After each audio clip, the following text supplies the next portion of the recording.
Hi guys, welcome back. So Scotland get a nice round 60 up against Tonga. Tonga get 14 points.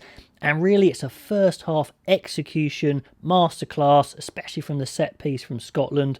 Tonga will be much better from this game organisation-wise. In the first half they were a bit of a mess.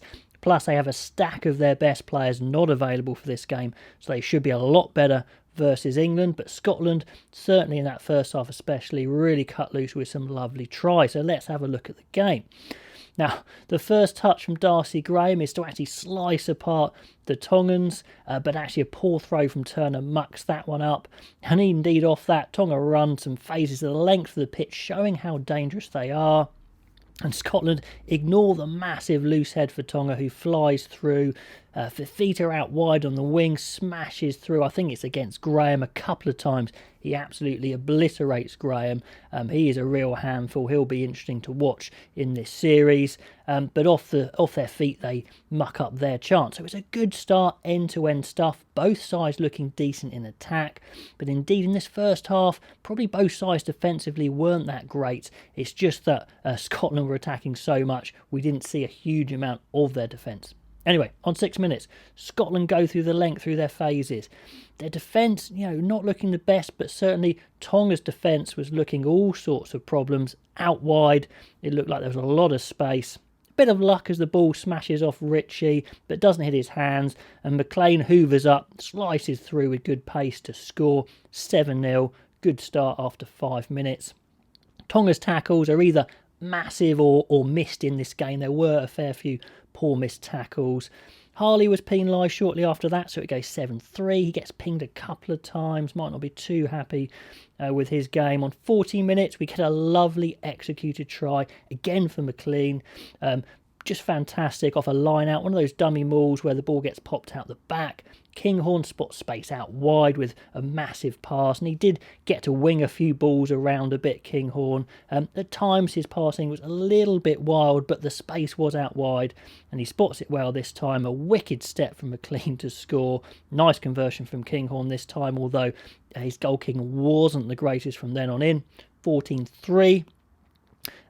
Fia gets a kick, 14-6 after that, from some indiscipline at the ruck from Scotland, and that was probably one of their other work-ons. Some of their ruck work was a little sloppy at times, giving away penalties. But Scotland know there's loads of space to be had in the back line of the Tongan defence, and indeed they get a midfield scrum. It's one of these moves you always practice with your club, where you pack some backs straight behind the scrum so you don't know which way they're going to go. They all peel out right, and they pick the right option, put Tui Pelutu through a hole, offloads to Stain. Not a lovely training ground move, great when those come off. 19-6. But Tonga come back with another penalty again. Poor work at the ruck, so they're staying in it at this point.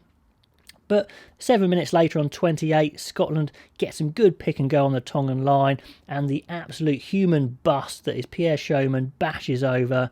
What a dump truck that guy is. 26-9, and indeed I think his mate Kebble goes over again towards the end. So they've got a bit of bash as well as their slick handling in the backs.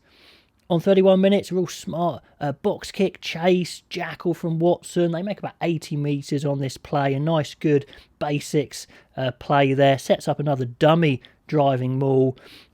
Now, clearly, Tonga are very worried now about that space out wide, so they push out a little bit too fast. Scotland play the variation, bring Stain in off the blind wing to spot the gap, slices through. It is a poor Tongan tackle as well. 31-9, but still nicely executed. Now, Tonga have got a clear tactic as well in attack when they do get the ball, is to try and put the ball in the hands of their giant wing Fifita as early as possible. And he crushes Darcy Graham again on 35 minutes, even though Graham's in a great position to tackle him, just too big and strong. Just before half-time, Scotland have time for one more absolute worldie of a try. They go the length of the pitch. It's a wicked left-foot step from McLean. Great pace. Kinghorn spots a lumbering prop on the far side. Crossfield kicks across to the right, and it's an easy finish for Stain. He's got all the time in the world, as the prop's just not going to get anywhere near him. So half-time, 36-9. The game's gone, to be honest. Tonga are dangerous in attack, but they certainly haven't had enough ball. But their defensive organisation was a bit of a mess in that first half, and their one-on-one tackling. So Scotland really have the game wrapped up at this point. In the second half, Scotland continued to put huge width on the ball in attack, going from left to right to left again. Far too many holes for Tonga to deal with in defence. They actually managed to scramble and it goes to a 5-metre line out in the end, but the maul is too good. They stay low, they stay connected really nicely and just smash over for a try for Turner, 41-9. Then again, a bit of poor ruck work from Scotland. Like I said, their Achilles heel. Multiple penalties, and Harley indeed gets a yellow for that, so I think that's probably about right. And some good attack for Tonga here. The number 8, Havili, who I think's come on as a sub, is heavily involved, look really good. They go to 1 metre out, and Lolo Hea smashes over, 41-14. So that's a good try for them. They'll be pleased with that try. Dobby comes on at 9. Thompson comes on at 10 as well. A really great time to put them on. I did think that's how they would do it. Wait until Tonga was a little bit tired. Then put on the young halfbacks, who physically will have a bit of growing up to do, but I thought they played really, really well, actually. Now, Tonga's defence did improve in this second half. They were definitely trying to spot Scotland going wide, trying to cut it out, pushing up a bit harder.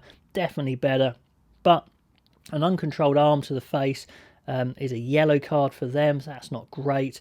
But they do manage to smash Johnson in the tackle and strip the ball on 64 minutes, get into the 22, but unfortunately they get isolated. So they did have some chances to score a few more tries in the second half.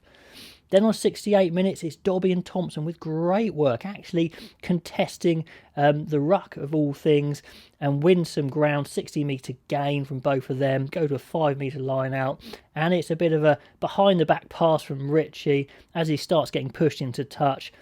Goes into Haining, who squeezes over, 46-14, so that's pretty good. Not great goal kicking, like I said, but loads of tries. They get a scrum penalty on 74, 5-metre line out, 1 metre pick and go, and like I mentioned before, Keble absolutely barges over, just an absolute brick of a guy, 53-14. Tonga are out on their feet. Scotland still looks super fit, so not great for the last 5 for them.